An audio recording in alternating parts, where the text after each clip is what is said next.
बिस्मिल्लाहिर्रहमानिर्रहीम। शुरू अल्लाह ताला के बबरकत नाम से जो बड़ा मेहरबान नहायत रहम करने वाला है। दरूद व सलाम नबी पाक सल्लल्लाहु अलैहि वसल्लम पर और आले बैत पर। अस्सलाम वालेकुम व्यूअर्स, मैं आज की वीडियो के साथ आपकी खिदमत में हाजिर हूँ। उम्मीद है कि आप सब लोग खैरियत से होंगे। अल्लाह ताला आप सबको खैरियत से रखे, अपनी हिफाजत में, हिफ्ज़ व अमान में और सेहत और तंदुरुस्ती के साथ रखे। नाजरीन, जैसा कि आप जानते हैं ये माह सियाम अभी जा रहा है और इसका आखिरी इशरा आज शुरू हो चुका हुआ है। आज 21वां रोज़ा है अल्हम्दुलिल्लाह, और जो रात गुजरी है वो पहली ताक रात थी और इत्फाक से वो शब जुमा भी थी। तो इस हवाले से आज मैं थोड़ी सी आपसे रोज़े के बारे में कुछ बातचीत करना चाहता हूँ, आपसे शेयर करना चाहता हूँ बेसिकली। लेकिन उससे पहले मैं कल हमने नमाज की थोड़ी सी बात की थी, बड़ी मुख्तसर सी, लेकिन उस सिलसिले में दो तीन चीज़ें थी जो कल मैं वक्त की कमी की वजह से नहीं कह सका, वो आज आपसे मैं शेयर करना चाहता हूँ। उसमें सबसे पहली बात तो ये है कि जब से लॉकडाउन शुरू हुआ है तो हम नमाज़ तो पढ़ ही रहे थे घर में, लेकिन मुझे एक मेरा दोस्त हैं कर्नल नजम मंजूर, उन्होंने शेयर किया कि घर में ही बाजमात नमाज का एहतमाम करें। तो उसका तरीका आप जैसे जानते ही हैं, अगर दो मर्द हों तो एक आगे खड़ा होगा और दूसरा उसके साथ राइट पे हाफ में खड़ा होगा। एक से ज़्यादा मर्द हैं तो नॉर्मल तरीका आगे इमाम पीछे मर्द हैं। अगर एक मर्द इमाम, एक मर्द और एक औरत है तो वो आगे इमाम होगा, पीछे मर्द, उसके पीछे औरत या साइड पे। और इस तरह अगर नंबर ज़्यादा है तो वो मर्द पीछे होंगे और औरतें साइड पे या उनसे पीछे होंगी। तो आप सब भी ये अपने घरों में जब तक ये लॉकडाउन का सिलसिला है इसका एहतमाम करें। अल्लाह का शुक्र है कि उसने मुझ गुनाहगार और रूसिया पे ये रहम किया, करम किया कि मैं अब घर में, हम तकरीबन 1.5 माह हो गए, अजान भी देता हूँ और इमामत की शहादत भी अल्लाह ने मुझे अता फरमाई। और इस राह दिखाने के लिए तौफीक तो मिल जाने अल्लाह होती है, लेकिन कोई राह दिखाता है तो कर्नल नजम मंजूर का खुसूसी शुक्रिया।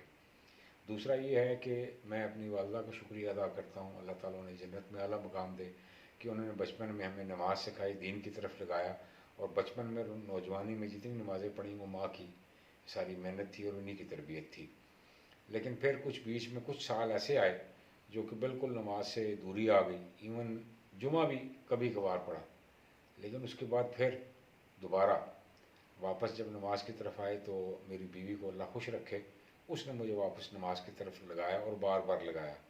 तो अल्लाह ताला मेरी वालदा को जन्नत में आला मकाम अता फरमाए, जज़ा खैर दे। मेरी बीवी के लिए भी आप दुआ करें, अल्लाह उसको भी जज़ा खैर दे, उसने मुझे नमाज पे लगाया। तो नमाज के हवाले से तो ये इतनी बातचीत कल के हवाले से थी। अब आ जाते हैं आज रोज़े की तरफ। रोज़ा जो है वो नमाज के बाद सबसे अहम रुकन है। इसकी अहमियत इसलिए भी बढ़ जाती है, आप ये देखें कि अल्लाह ताला ने फरमाया कि रोज़ा मेरे लिए और मैं ही इसका अजर दूँगा। और जन्नत के दरवाज़ों में से नबी पाक सल्लल्लाहु अलैहि वसल्लम ने फरमाया एक दरवाज़ा होगा ही सिर्फ रोज़ादारों के लिए। और रोज़ा एक ऐसी ज़ाती इबादत है, नमाज के बरअक्स। नमाज बुनियादी तौर पर एक इज्तिमाई इबादत है, और आप नमाज अदा करते हैं, लोग आपको देखते हैं। रोज़ा एक ऐसी चीज़ है, आपने रोज़ा रखा है वो आप जानते हैं या आपका रब जानता है। बीच में किसी बंदे को नहीं पता कि आपका रोज़ा है या नहीं है। और जैसे मैंने कहा कि नमाज तमाम मज़ाहिब में थी, इसी तरह शुरू से ही रोज़ा तमाम मज़ाहिब में था, चाहे वो यहूदियों के यहाँ हो या ईसाइयों की। ईसाई अब भी रोज़ा रखते हैं, यहूदी भी रोज़ा रखते हैं। तमाम मज़ाहिब जो आसमानी मज़ाहिब थे, तमाम अम्बिया कराम पे रोज़ा फ़र्ज़ था और रोज़ा लोगों ने रखा है। और रोज़े के लिए अल्लाह ताला ने बड़ी ताकीद की है कि इसको रखो। हाँ, उसमें इजाज़त भी दी है, कोई बीमार हो, सफ़र की हालत में हो तो उसको वो छोड़ दे और आने बाद के दिनों में उसको पूरा कर ले, या उसका फिर ये है कि उसका जगह पे सदका भी दे सकता है या उसका। लेकिन बुनियादी तौर पे अल्लाह ने ये कहा है कि ये अगर आप रोज़ा रखो तो आपके हक़ में बेहतर है। सफ़र भी आजकल जैसे आप जानते हैं कि पुराने सफ़र की तरह नहीं रहा, बड़ा आरामदेह और आसान सफ़र है। तो मैं ये समझता हूँ कि आप सफ़र में भी रोज़ा रख सकते हैं और इजीली रख सकते हैं बगैर किसी मुश्किल के। अल्हम्दुलिल्लाह, ये यहाँ मैंने कहा कि मैंने बहुत बीच में कुछ साल नमाज नहीं पढ़ी, लेकिन रोज़ा मैंने अल्हम्दुलिल्लाह कभी नहीं छोड़ा जब से मैंने होश संभाला है। और उसमें गर्मियों के रोज़े भी आए, सफ़र के भी आए, जिस्मानी मशक्क़त के भी आए, लेकिन अल्लाह ने मेहरबानी की कि रोज़ा अल्लाह ताला ने वो सारे खैरी वफ़ैद से मुकम्मल कराए और बड़े अच्छे।